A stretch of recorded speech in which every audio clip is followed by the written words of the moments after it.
উর্মি, আপনাকে একটু বলতে চাই যে সিরাজগঞ্জে আসলে যে শীতের যে প্রবাহটা সারা দেশের মতোই আমরা কিন্তু আসলে দেখতে পাচ্ছি যে সিরাজগঞ্জের যে শৈত্য প্রবাহটা গতকাল রাতে থেকে কিন্তু কনকনে শীতের পাশাপাশি আমরা কিন্তু আসলে দেখছি যে বাতাসও বইছে। সেক্ষেত্রে আমরা দেখছি যে জনজীবনে কিন্তু বেশ দুর্ভোগী বলা চলে। তো আজকে সকাল থেকে কিন্তু এখনো পর্যন্ত আমরা সূর্যের দেখা পাইনি। এখনো আপনি দেখতেই পাচ্ছেন যে ঘন কুয়াশা কিন্তু আসলে বিরাজ করছে সব জায়গাতেই।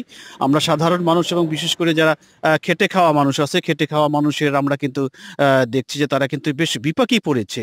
অপরদিকে আমরা দেখছি যে কৃষকের যে বীজতলা রয়েছে সেই বীজতলাতে কিন্তু আসলে এই তীব্র শীতে আসলে ক্ষতির কিন্তু সম্ভাবনা আছে, এমনটাই জানিয়েছে কৃষি দপ্তর।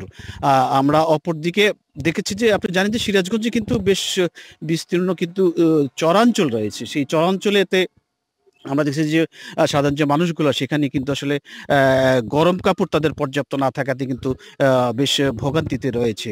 অপরদিকে আমরা দেখছি যে স্কুলগামী যে শিক্ষার্থীরা রয়েছে তারা কিন্তু আসলে বেশ গরম কাপড় পরেই তারা কিন্তু আসলে বের হয়েছে। অপরদিকে আমরা হাসপাতালে যারা ডাক্তার রয়েছে, ডাক্তারদের সাথে যে কথা বলেছে তারা যে জানিয়েছে যে বিশেষ করে এই তীব্র শীতে কিন্তু যারা শিশু রয়েছে এবং যারা বয়স্ক মানুষ রয়েছে তাদের কিন্তু আসলে বিশেষ করে অ্যাজমা যাদের প্রবলেম আছে, সমস্যা আছে, তাদের কিন্তু বিশেষ সতর্কতা অবলম্বন করতে বলেছে। বিশেষ করে শিশুদের কোনোভাবেই কিন্তু এই তীব্র শীতে প্রয়োজন ছাড়া এবং বয়স্ক যারা তারা কিন্তু প্রয়োজন ছাড়া যেন বের হতে না পারে এবং ঘর থেকে যেন প্রয়োজন ছাড়া বের না হয়, এমনটা কিন্তু সতর্কবার্তা দিয়েছে।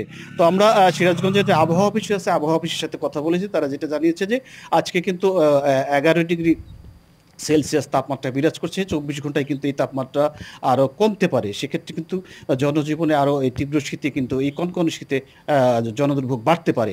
অপরদিকে আমরা বিভিন্ন দোকানে কিন্তু দেখেছি যে যে গরম কাপড়ের যে চাহিদা, সেই চাহিদা কিন্তু বিভিন্ন দোকানে আমরা উপচে পড়ার যে ভিড় রয়েছে শীত নেবারের জন্য, সেই কাপড় কেনার কিন্তু আমরা উপচে পড়া ভিড়ও কিন্তু লক্ষ্য করেছি। তো সব মিলে আমরা দেখছি যে সিরাজগঞ্জে এখনো পর্যন্ত প্রায় 12:30টা পার হয়ে গিয়েছে, এখনো পর্যন্ত কিন্তু সূর্যের দেখা মেলেনি। চারিদিকে আমরা দেখছি যে যে ঘন কুয়াশা, সেই কুয়াশা কিন্তু বিরাজ করছে এবং মহাসড়কের যে যানবাহন, সেই যানবাহন কিন্তু বাতি জ্বালিয়ে, বিশেষ করে হেডলাইট জ্বালিয়ে কিন্তু চলাফেরা করছে। এবং আমরা পুলিশ প্রশাসনের কথা বলেছি, তারা কিন্তু যেটা বলেছে যে ঘন কুয়াশায় তারা সিরিয়াল মিটে এবং ধীর গতিতে হেডলাইট জ্বালিয়ে সতর্কতাভাবে যানবাহন চলাফেরা করার জন্য নির্দেশনা রয়েছে।